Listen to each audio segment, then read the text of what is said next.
इस संसार में बूढ़े माँ बाप होते ना, बूढ़े माँ बाप की कदर नहीं करते।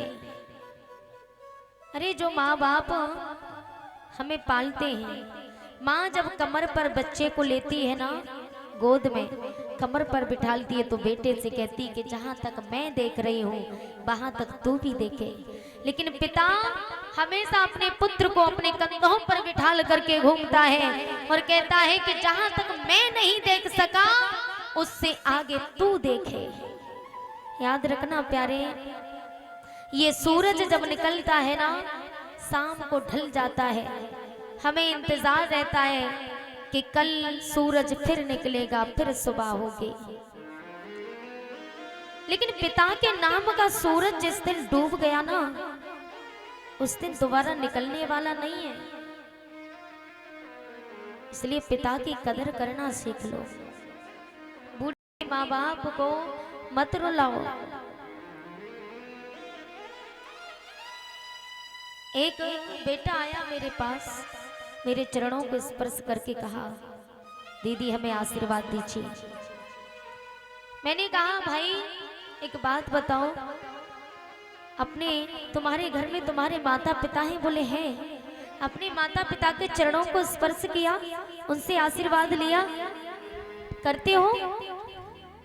उसने कहा मैं उनके चरण स्पर्श अब नहीं करता, पहले करता था। मैंने कहा कब?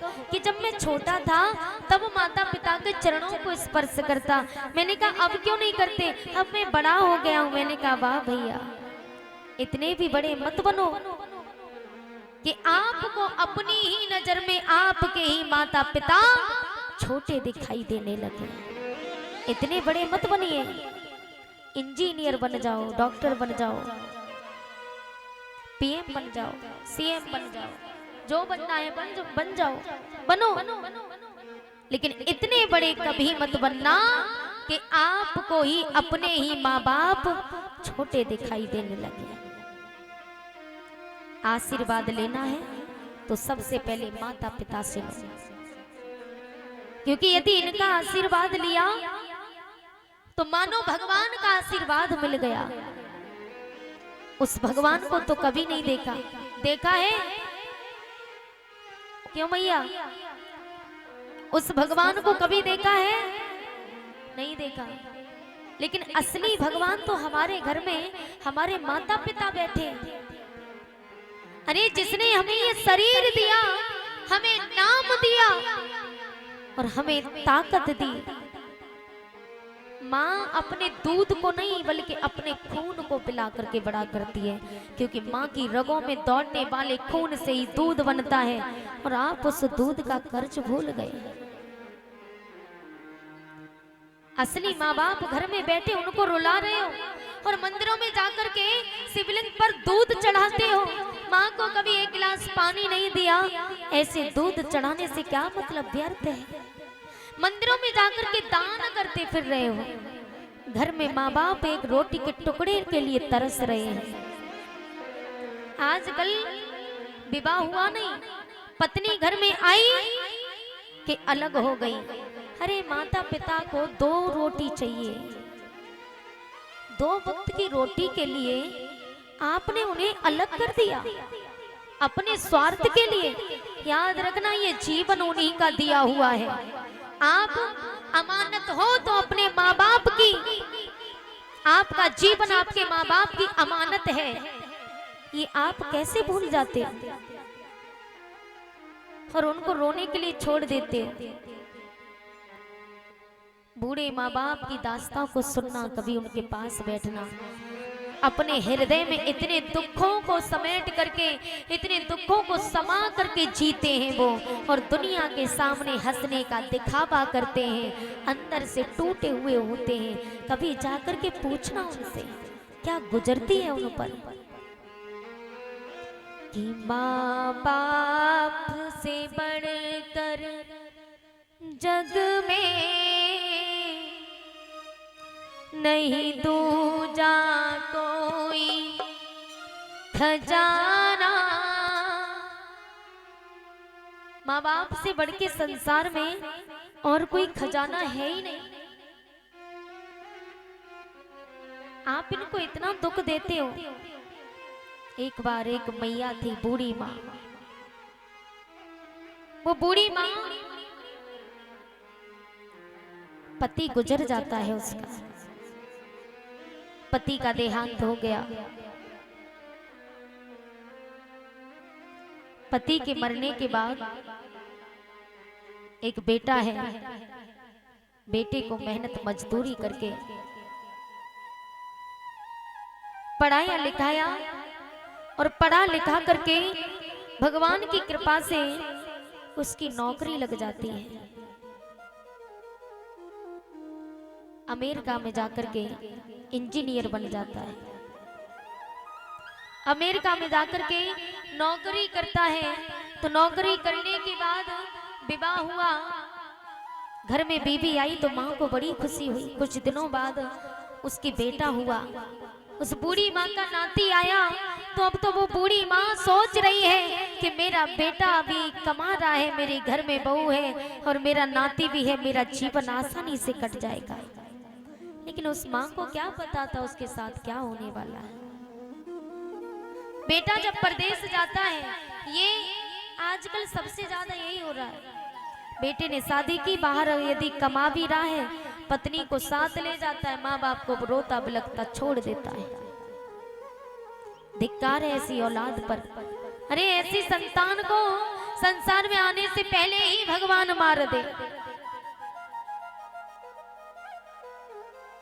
कहना है कि लगा दे आग पानी में जवानी उसको कहते हैं, कि लगा दे आग पानी में जवानी उसको कहते हैं, लुटा दे बाप की दौलत तो हरामी उसको कहते हैं। बाप की दौलत पर कूदने उछलने वालों, सुधर जाओ, समझ जाओ कि हमें माँ बाप ने ये जो जीवन दिया, दो हाथ पैर हैं, हमें ये बुढ़ापा माँ बाप का काटने के लिए दिए। आप उनका बुढ़ापा काटने की तो दूरी की बात, आप अपना भविष्य नहीं बना पाते। जिस समय वो बूढ़ी माँ देख रही है, वो बेटा अपनी पत्नी को और अपने बेटे को लेके अमेरिका चला गया। अमेरिका जब गया तो जाकर के माँ टूट जाती है, सोच रही है कि अब मैं क्या करूं, ये घर भी है, इतने बड़े घर में अकेले में कैसे रहूं। सालें बीत गई। एक दिन बेटे का फोन आया कि माँ मैं आ रहा हूँ। तो माँ को इतनी खुशी हुई कि बेटा कब आ रहा है। माँ मैं 1 महीने बाद आ रहा हूँ। तो माँ फूल ही नहीं समाती है। अब तो माँ इतनी प्रसन्न है कि गांव में भी जाती है, हर जी सुनती हो मेरा बेटा अमेरिका से आ रहा है। आज मैं बहुत प्रसन्न हूँ। धीरे धीरे एक एक दिन को काटने लगी। देखते देखते वो दिन जब नजदीक आया, माँ ने बड़े पकवान बनाए, खीर पूरी कचौड़ी अनंत पकवान बनाए। और बेटा जब शाम को आने वाला था, सुबह से लेके बार बार द्वारे तक जाती, कोई भी गाड़ी आती तो सोच रही मेरा बेटा आ गया होगा, दौड़ी दौड़ी जाती है। और जब बेटा नहीं दिखता तो निराश हो जाती है, बार बार वही प्रयास करती है। शाम हुई, जब बेटा आया, माँ ने एकदम से अपने बेटे को हृदय से लगा लिया। हृदय से लगा करके बहुत रोई। कहा आज के बाद मुझे छोड़ के मत जाना, तेरे बगैर मैं जी नहीं पाऊंगी। अरे माँ की जान तो उसके बेटे में बसी होती है। अगर माँ बीमार भी पड़ जाए ना और बेटे परदेश में हो, यदि बेटा आकर के माँ से मिलने तो आधी मर्ज दूर हो जाती है, आधी बीमारी दूर हो जाती है माँ की। माँ ने अपने हाथों से बेटे को खीर खिलाई, अपने हाथों से भोजन कराया। भोजन पानी करने के बाद बेटे ने कहा माँ अब तू मेरे साथ अमेरिका चलेगी, सामान पैक कर लेना, अमेरिका चलेंगे। माँ ने कहा अमेरिका? ना ना मैं नहीं रहूंगी। अरे अमेरिका में मंदिर नहीं होगा, मैं यहाँ पूजा करती हूँ। बोले माँ अमेरिका में बड़े बड़े मंदिर हैं, मैं तुझे मंदिर में घुमा लाया करूंगा, और वहां तेरा नाती भी तो है, तेरा नाती बहुत याद करता है माँ। तो माँ थोड़ी भावुक हो गई। माँ अपने बेटे के प्यार में डूब गई। माँ ने कहा ठीक है। बेटी ने कहा माँ तेरी जितनी भी चीज है ना सब रख लेना, और मैं जरा वकील से बात करके आ रहा हूँ। बोले क्यों? अरे ये घर नीलाम करना है, ये घर बेचना, क्योंकि जब तू भी यहाँ नहीं रहेगी मैं भी नहीं रहूंगा तो इस मकान का क्या होगा। तो माँ एकदम से टूट गई। बारे विधाता, माँ एकदम खड़े खड़े जमीन पर गिर जाती है। ये क्या कह दिया? घर को बेचने चला, उसे अपने पति की बात याद आ जाती है। पति की याद आई और रोने लगी। बेटा वकील से बात करने गया, तब तक माँ घर की एक एक दीवार पर, एक एक ईंट पर हाथ फेर करके देख रही है, सोच रही है कि एक एक ईंट मैंने और मेरे पति ने लगाई, मेहनत मजदूरी करके ये मकान बना के खड़ा किया, और आज इसको बेचने की बात करता है। ये मेरे पति की जन्मभूमि है, मेरा ब्याह इसी घर में होके आया और ये बेचने की बात करता है। फिर एकदम मन में आया कोई बात नहीं, वैसे भी सची तो कह रहा है बेटा यहाँ रहेगा कौन, कोई बात नहीं। वकील आया, बेटे ने उस पर दस्तखत कर दिए। दस्तखत करने के बाद आज वो बेटा जितना भी धन मिला सूटकेस में रख करके और माँ की जेवरों को लेकर के, माँ को साथ लेकर के चला। सुबह की फ्लाइट थी अमेरिका के लिए, तो जा करके एयरपोर्ट पर माँ को बिठा दिया। एयरपोर्ट पर माँ को बिठाने के बाद बेटे ने कहा कि माँ मैं जरा ऑफिस में अंदर आ जाता हूँ, अभी आता हूँ तो यहीं बैठना। बोले ठीक है बेटा जल्दी लौट के आना। हाँ माँ मैं जल्दी आऊंगा, लेकिन ये सूटकेस मुझे दे दे और अपनी चीज भी मुझे दे दे। माँ ने कहा बेटा मैं संभाल लूंगी। नहीं माँ मैं ऑफिस में जा रहा हूँ, मुझे टाइम भी लग सकता है, तो तू बूढ़ी है ना, तेरे हाथों से कोई छीन ले जाएगा। अरे उस माँ को क्या पता था, उस माँ ने भरोसा करके अपने बेटे को सूटकेस दे दिया।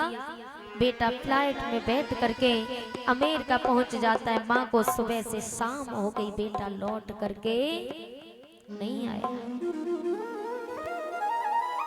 देख देख इंतजार, जब माँ ऑफिस में अंदर जाती है वहां गार्ड्स भी खड़े हुए थे। कहा कहाँ जा रही हो? बोले अंदर मेरा बेटा आया था। यहाँ तुम्हारा कोई बेटा नहीं? अरे मेरा बेटा था। नाम बताया तो उन्होंने कहा कि वो तो सुबह की फ्लाइट से चला गया, अमेरिका भी पहुंच गया होगा। माँ उसी समय खड़े खड़े गिर जाती है, बेहोश हो गई, और जब होश आया तो अंधेरा हो चुका था। टूट जाती है कि लुटेरा आया और सब कुछ लूट के ले गया। अब मैं कहाँ रहूंगी? अरे वो एक मकान भी था, मकान भी बिकवा दिया। वो माँ जब टूट गई कि मेरे पति की मेहनत, तो एकदम टूटने के बाद सोच रही है कैसे जाऊं, एक पैसा पास नहीं जो किराए से घर जा सके। पैदल पैदल जैसे तैसे चल करके पति की समाधि पर पहुंची, और पति की समाधि पर जाकर के एकदम से पछाड़ खा करके गिर गई और कहा आप तो चले गए, लेकिन यहाँ मुझे इन दुष्टों के बीच में ठोकर खाने के लिए छोड़ गए। इस संसार में मेरा कोई नहीं, मुझे भी अपने साथ लिए जाते तो आज मुझे ये दिन देखने को न मिलता। वो बूढ़ी माँ उसी अपने घर के नजदीक जाकर के पहुंची, बैठी बैठी रो रही है। घर का मालिक उसमें रहने लगा। 2-4 दिन हो गए, बैठे बैठे देखा, मालिक ने कहा कि माँ तुम यहाँ क्यों बैठी हो, ये मकान मेरा है। माँ ने कहा बेटा जानती हूँ ये तेरा हो चुका है, लेकिन कुछ दिन पहले ये मेरा था। मेरा बेटा तो मुझे लूट ले गया, बेटा मुझे यहाँ से निकालो मत। ये मेरे पति की आखिरी निशानी है, मैं चाहती हूँ मेरा दम निकले तो इसी तहरी पर निकले, क्योंकि मेरा विवाह हो के इसी तहरी पर आया था। तो मैं चाहती हूँ कि मेरा जनाजा भी इसी देहरी से निकले। हाथ जोड़ती हूँ, 2-4 दिन की मेहमान हूँ, चली जाऊंगी। बेटे की आंखों में आंसू भर आए। जो खुद का बेटा नहीं था, उसने माँ की बाजुओं को पकड़ा। माँ, तेरे बेटे ने धोखा दिया तो क्या हुआ, मैं तुझे रखूंगा। अंदर ले गया, अपने हाथों से भोजन करा रहा है। प्यारे, इस संसार में माँ बाप से बढ़ के